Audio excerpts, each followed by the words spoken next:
Greetings from the Medicine Cabinet. Welcome to Not Bad, the show where I take songs I previously disliked and see if I like them now.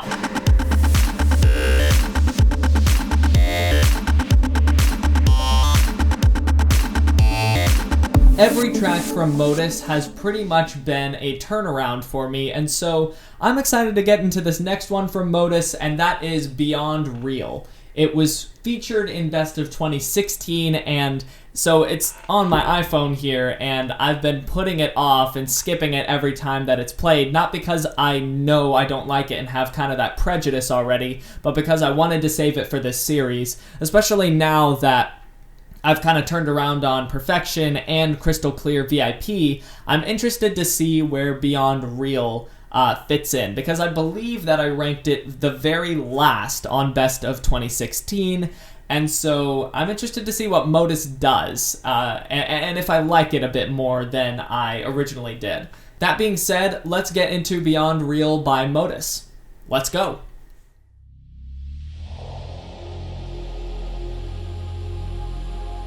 This might have been Modus's debut on Dreamscape as well, now I think about it.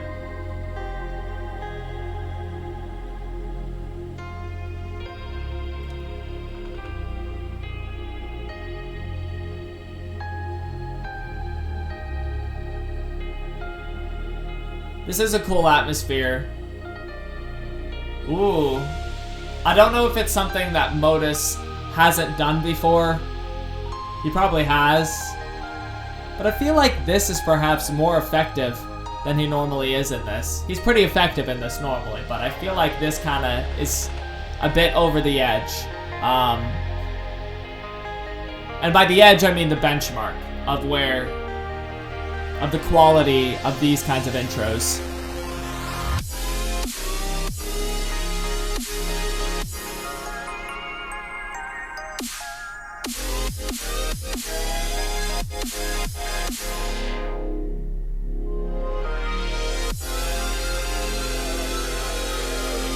He keeps faking me out. That was cool. I like that a lot.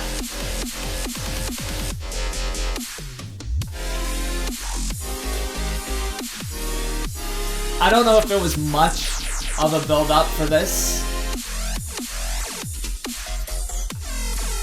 Oh, that was cool.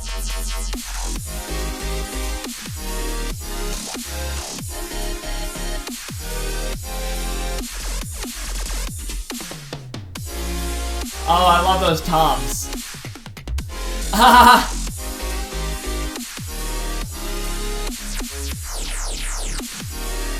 I love how he does different things with the same sound design.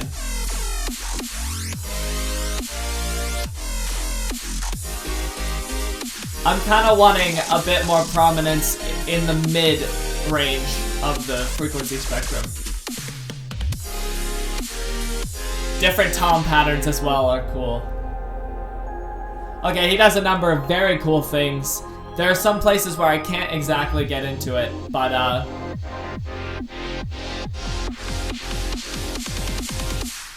lot of places where I can. I can respect, like, the real impact he has in both the drums and the sound design and how they all work together. Also the musicality of it, like that cool chord. You guys can tell me in the comments what kind of chord that is. I've learned what a Picardy third and a borrowed chord are through YouTube comments.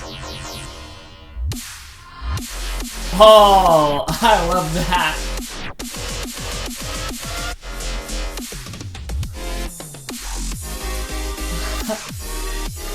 That is extremely cool.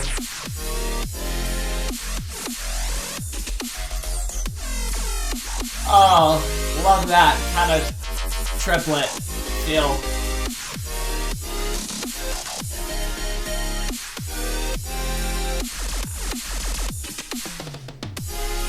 Oh, what a banger.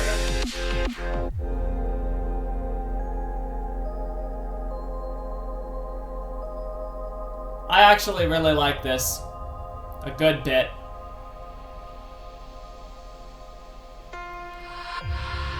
Oh, there's more. Oh, beautiful.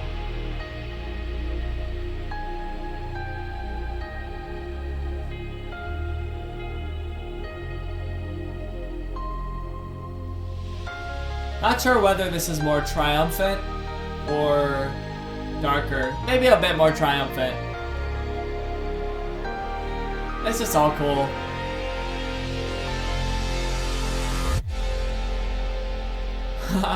I love when he has kind of the reverse kick. It's like an area reverse kick that leads into a very filtered kick. That kind of leaves you wanting a bit more, but in a good way. Like, it's like... I don't know how else to describe it. Anyway, that was the song. Honestly, I could see why this got on Best of 2016. I think it's a very cool song. He clearly put a lot of effort into it, and it is a very strong debut on Dreamscape. I think that this outshines a lot of the efforts that he does to, and not in vain, to have this sort of atmosphere that he tries to get across. Like, Modus has a very clear style, and he does it very well. That being said, I think that I'm going to put this song at like an 8.5 out of 10. It was a very, very good song, and the things that I can get into actually outweigh the things that I can't get into, even though these are there. So I think that Modus did a good job. Very energetic, very cool, very solid debut from Modus. This next song is actually another appearance from an album that we looked at earlier, and that is Chasma LP. Specifically, this song, I Thought We Had Something by Defsharp. I think the biggest disappointment for me with this track was that it started out so beautiful and ended up just being really kind of ugly and grating on the ears, and I didn't much like that. But anyway, we're going to get into this. We're going to see if perhaps it had something. Ho ho. Connection.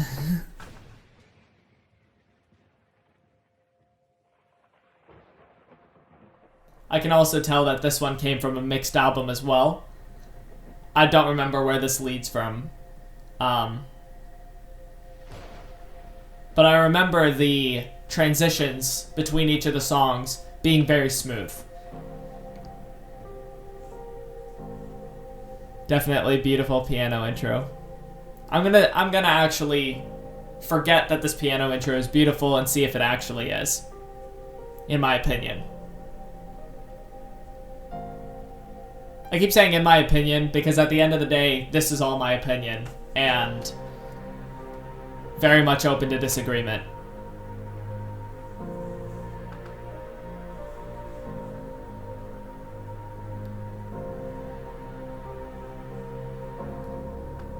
Oh, that dissonant pairing of notes was cool.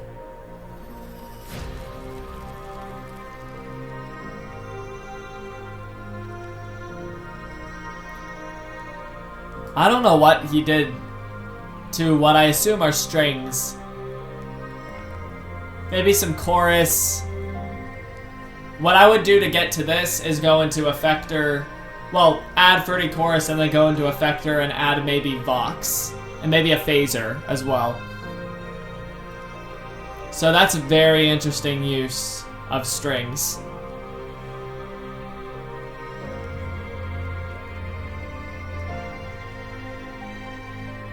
This is definitely sad.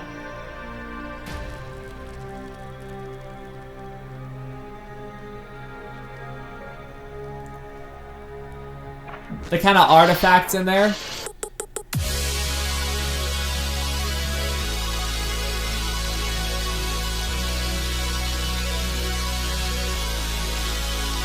I got too used to it.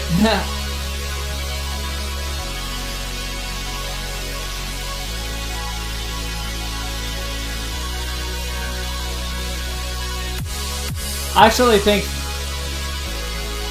that this part is pretty cool. Like, I think it's pretty effective in getting across the story and making use of that sort of dissonance in the piano chord.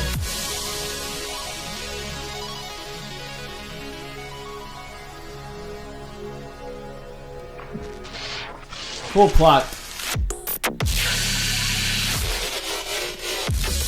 Yeah, this seems a little random.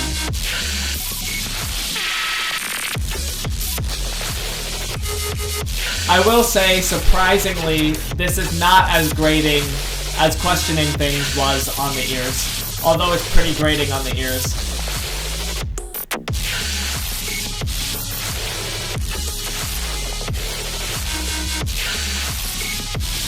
Yeah, I don't know if this is extremely necessary.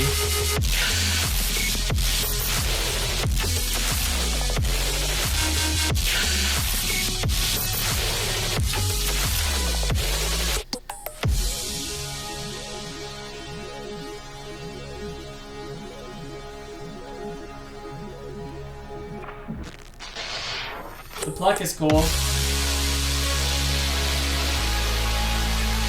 Yeah, all of the movements seem a little random.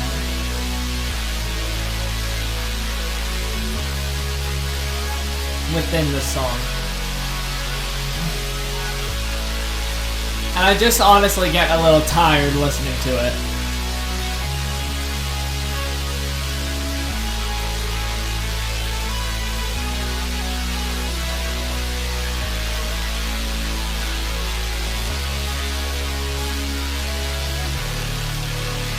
Yeah, I kinda just want this part to be over.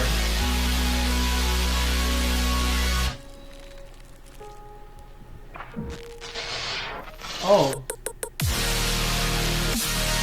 That was a cool transition into the key change. But I'm already tired of this. I don't know. Like, a key change doesn't save it.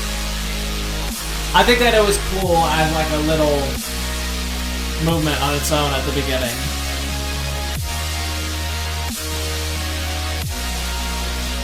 But this doesn't exactly appeal to me.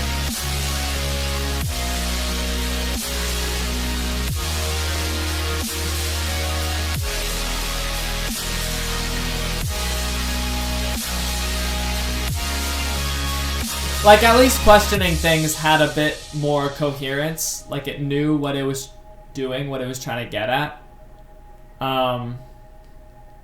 This seems to be a lot of different ideas. I will say that with all that energy and loudness, that bringing it back down to this is very effective. It kind of...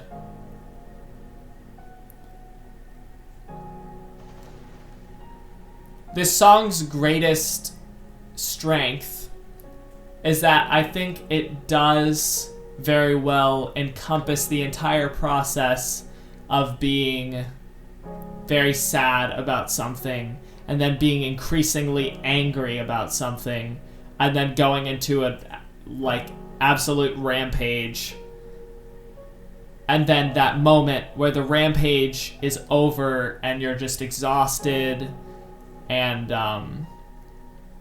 the sadness comes back again. It's more of a concept than it is a, like, song. It's more of kind of a musical journey, a journey through music, like a journey via musical elements, rather than a song, like what you would expect to be a song. So that concept redeems it a bit. The fact that is itself a story that is actually pretty effectively told with its musical elements, and the emotion is gotten across pretty effectively, even if it was grating. Honestly, I don't really want to listen to this song again, but if I were to listen to this song again, I would now have a new lens through which I would listen to this song again. Because I didn't like the song, I have to rank it below a 5, but because I appreciate what it did so much, I think I'm going to have to give it a 4 out of 10, and not something that is like really, really low. So that being said, I have a lot to give kudos to Defsharp for, even though I didn't like it very much.